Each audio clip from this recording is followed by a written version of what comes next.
हरे कृष्ण कृष्ण कृष्ण हरे हरे, हरे राम राम राम हरे हरे। राधे राधे, जय श्री कृष्ण। आप सभी का बहुत बहुत स्वागत है आपके अपने चैनल अन्नपूर्णा की रसोई 36 में। तो बहुत से लोगों का प्रश्न रहता है कि एकादशी का व्रत हमें कब से शुरू करना चाहिए। तो आज की इस वीडियो में मैं आप लोगों के साथ इसी विषय में चर्चा करूंगी। तो चलिए शुरू करते हैं आज का ये वीडियो। एकादशी का व्रत सभी व्रतों में सबसे श्रेष्ठ और उत्तम व्रत माना गया है। इस व्रत को सभी उम्र के लोग कर सकते हैं। बहुत से लोगों का प्रश्न होता है कि एकादशी का व्रत हमें कब से शुरू करना चाहिए। तो चलिए मैं आप लोगों को बताती हूँ। तो अगर आप भी एकादशी का व्रत शुरू करना चाहते हैं तो आप शुक्ल पक्ष की एकादशी से एकादशी का व्रत रख सकते हैं, या फिर आप उत्पन्ना एकादशी से भी एकादशी का व्रत शुरू कर सकते हैं। तो एकादशी का जो व्रत है इसका 3 दिन तक पालन किया जाना चाहिए। 10वीं तिथि से एकादशी का जो व्रत है वो स्टार्ट हो जाता है। तो 10वीं तिथि के दिन आपको एकदम सात्विक भोजन करना है। उसमें प्याज लहसुन या फिर मांस मछली इन सब चीजों का सेवन नहीं करना चाहिए। और आपको 10वीं तिथि से भी एकदम अपने आप को शुद्ध रखना है। और फिर एकादशी के तिथि के दिन आपको ब्रह्म मुहूर्त में स्नान कर लेना है, उठ जाना है। और स्नान करने के बाद आपको ठाकुर जी का अभिषेक कराना है। एकादशी के दिन विष्णु भगवान के रूपों की पूजा की जाती है। अगर आपके घर में लक्ष्मी नारायण भगवान है तो आप उनका अभिषेक कराइए, और इसके बाद आप ठाकुर जी का भी अभिषेक करा सकते हैं। और साथ ही आपको लक्ष्मी नारायण भगवान का भी जरूर अभिषेक कराना चाहिए। और इस स्नान कराने के बाद लड्डू गोपाल जी को पीले वस्त्र धारण करवाना चाहिए। उनका बहुत अच्छे से श्रृंगार करवाना चाहिए। मस्तक में केशर तिलक, उनका श्रृंगार, मोर मुकुट, बांसुरी, बैजंती माला इन सब चीजों से लड्डू गोपाल जी का श्रृंगार करवाना चाहिए। श्रृंगार करने के बाद आप लड्डू गोपाल जी की बहुत अच्छे से आरती करिए। आरती करने के बाद एकादशी का जो कथा होती है उसे जरूर पढ़ना चाहिए। और कथा पढ़ने के बाद आपको लड्डू गोपाल जी को भोग लगाना है। भोग में आप पीली चीजों का भोग लगा सकते हैं, जैसे केला है, पपीता है। और एकादशी के दिन आपको अनाज का यूज बिल्कुल भी नहीं करना चाहिए। चावल का यूज नहीं किया जाता एकादशी के दिन। एकादशी के दिन आपको अनाज का सेवन नहीं करना है। आपको फलाहार में सिर्फ फलाहारी चीजें लेनी है। लेकिन एक बात का आपको ध्यान रखना है कि आपके लड्डू गोपाल जी व्रत नहीं रहेंगे। आप व्रत रह रहे हैं तो आप ठाकुर जी को फलों का भोग लगा सकते हैं। और इसके बाद जो भी घर में खाना बनता है चावल के अलावा, आप उसका भोग लड्डू गोपाल जी को जरूर लगाइए।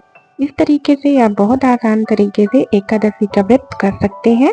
और एकादशी का व्रत हम जिस दिन रखते हैं, हमें किसी की बुराई, किसी की निंदा, किसी की चुगली इन सब चीजों से, अनैतिक बातों से हमें बचना चाहिए। जितना ज्यादा हो सके एकादशी के दिन आप कृष्ण महामंत्र का जाप, भजन, कीर्तन, सत्संग, अच्छी बातें इन सब चीजों का आपको श्रवण करना चाहिए। और कहते हैं कि एकादशी के दिन हमें दोपहर में सोना भी नहीं चाहिए। आप दोपहर में लड्डू गोपाल जी का नाम जप कर सकते हैं, राधा नाम जाप कर सकते हैं, संकीर्तन कर सकते हैं। प्रेमानंद महाराज के बहुत अच्छे अच्छे से प्रवचन है, उन्हें भी आप सुन सकते हैं। इस तरीके से आप एकादशी का व्रत कर सकते हैं। और फिर तो ये देखिए, मैंने लड्डू गोपाल जी को स्नान करवा दिया है और बहुत ही बढ़िया सा मैं श्रृंगार करवा रही हूँ। तो जितना ज़्यादा से ज़्यादा हो सके आपको ठाकुर जी का बहुत अच्छे से श्रृंगार करवाना चाहिए। तो ये देखिए, ये ठाकुर जी के बहुत ही सुंदर से लॉन्ग हेयर है। मैं सोच रही हूँ इसका बहुत ही सुंदर सा कोई हेयर स्टाइल बनाऊं। तो चलिए आज हम ठाकुर जी का श्रृंगार भी करेंगे और एकादशी व्रत के बारे में भी बात करेंगे। तो एकादशी व्रत बहुत ही उत्तम माना गया है। बहुत सी लोगों की मान्यता है कि सुहागिन महिलाओं को एकादशी का व्रत नहीं रखना चाहिए, या फिर लोगों का ऐसा कहना होता है कि अभी से व्रत क्यों करें, क्या साध्वी बनना है। या बहुत से लोग ऐसा भी कहते हैं कि थोड़ा शादी हो जाने दो, बाल बच्चे हो जाने दो, उम्र दराज हो जाने दो, इसके बाद ही हमें पूजा पाठ या व्रत वगैरह करना चाहिए। लेकिन ऐसा बिल्कुल भी नहीं है। आप जिस उम्र में चाहें एकादशी का व्रत कर सकते हैं। सबकी अपनी अपनी मान्यता है।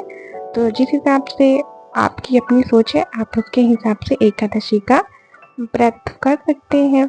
तो ये देखिए मैंने ठाकुर जी का बहुत ही सुंदर सा यहाँ पे चोटी बनाई है। तो इस टाइम पे मुझे ठाकुर जी का फूलों से श्रृंगार करना बहुत ज़्यादा अच्छा लगता है, क्योंकि गर्मियाँ बहुत ज़्यादा बढ़ गई हैं, फूल ठंडक देते हैं। तो आज मैं ये ढेर सारे चांदनी के फूल तोड़ कर लाई हूँ। तो इसे ठाकुर जी के कानों में बाली के जैसे धारण करवाऊंगी। ये श्रृंगार बहुत ही अच्छा लगता है। तो अभी वैशाख का महीना चल रहा है, तो आप ठाकुर जी की बहुत अच्छे से सेवा करिए, उनका चंदन श्रृंगार करिए। आप घर में चंदन बना सकते हैं, उसमें कपूर, हरी चंदन, गोपी चंदन, गुलाब जल, मलिया गिर चंदन, इन सब चीज़ों को मिलाकर आप ठाकुर जी का डेली चंदन श्रृंगार करिए, क्योंकि रथ यात्रा के बाद से ठाकुर जी का चंदन श्रृंगार किया जाता है। तो आज देखिए मैंने ठाकुर जी का कितना सुंदर सा श्रृंगार करवाया है। आज मैंने इनको राधा रानी बना दिया है। तो कभी कभी जब मेरा मन करता है, मैं ठाकुर जी का बहुत बढ़िया से श्रृंगार करती हूँ और मुझे बहुत अच्छा लगता है। तो आज की वीडियो में मैंने आप लोगों से एकादशी व्रत के बारे में चर्चा की है। तो मैंने आप लोगों को बताया कि आप बहुत आसान तरीके से एकादशी का व्रत कैसे कर सकते हैं, और मैंने आपको ये भी बताया है कि आपको एकादशी के दिन ठाकुर जी को व्रत नहीं रखवाना है, आपको खुद व्रत रखना है। और घर में जो भी खाना बनता है चावल के अलावा, आप उसका भोग ठाकुर जी को लगा सकते हैं। तो इस तरीके से आप भी एकादशी का व्रत रखिए, कृष्ण महामंत्र का जाप करिए, राधा नाम का कीर्तन करिए, सत्संग सुनिए, और आप भी लोग एकादशी का व्रत करिए, क्योंकि एकादशी सभी व्रतों में सबसे श्रेष्ठ और उत्तम व्रत माना गया है। तो ये देखिए आज मैंने ठाकुर जी को राधा रानी बना दिया है, और हमारे ठाकुर जी बहुत ही सुंदर लग रहे हैं, बहुत ही प्यारे लग रहे हैं राधा रानी बनने के बाद। तो चलिए अब मैं सोच रही हूँ कि ठाकुर जी को जब मैंने राधा रानी बना ही दिया है, तो चलो इनको हम बिंदी भी लगा देते हैं। तो यहाँ पे ये ग्लू है, ये बहुत अच्छे से स्टिक करता है। मैं इसी ग्लू का इस्तेमाल कर रही हूँ, क्योंकि अगर मैं ग्लू नहीं लगाऊंगी तो जो बिंदी है वो ज़्यादा देर तक नहीं टिक पाती है। तो मैंने यहाँ पे ग्लू लगा दिया है, और ये देखिए हमारे ठाकुर जी आज राधा रानी बन गए हैं। बहुत ही मनमोहक और सुंदर श्रृंगार हुआ है। तो एकादशी का दिन भगवान विष्णु को समर्पित है। इस दिन विष्णु भगवान की बहुत अच्छे से पूजा अर्चना की जाती है, उनका बहुत अच्छे से श्रृंगार किया जाता है, कृष्ण महामंत्र का जाप किया जाता है, राधा रानी का मंत्र जाप किया जाता है। तो बस अगर आपका भी मन है कि आप एकादशी का व्रत रखें, तो आप निसंकोच रख सकते हैं। ऐसा कुछ भी नहीं है कि इसे सुहागिन महिलाएं नहीं कर सकती हैं। अगर आपकी भावना है भगवान के लिए, तो आप व्रत कर सकते हैं। कोई भी व्रत ऐसा नहीं है, किसी भी व्रत को करने में कोई भी मनाही नहीं है कि ये व्रत नहीं रखना चाहिए।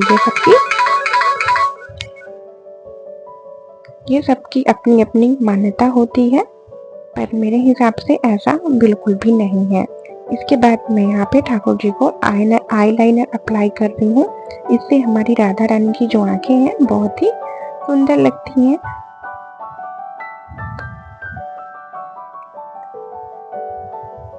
तो देखिए बातों बातों में ही हमारी राधा रानी का बहुत ही बढ़िया सा श्रृंगार मैंने कर दिया है, और बहुत ही सुंदर लग रहे हैं हमारे ठाकुर जी। और इसके बाद हम राधा रानी को फूल अर्पित करेंगे।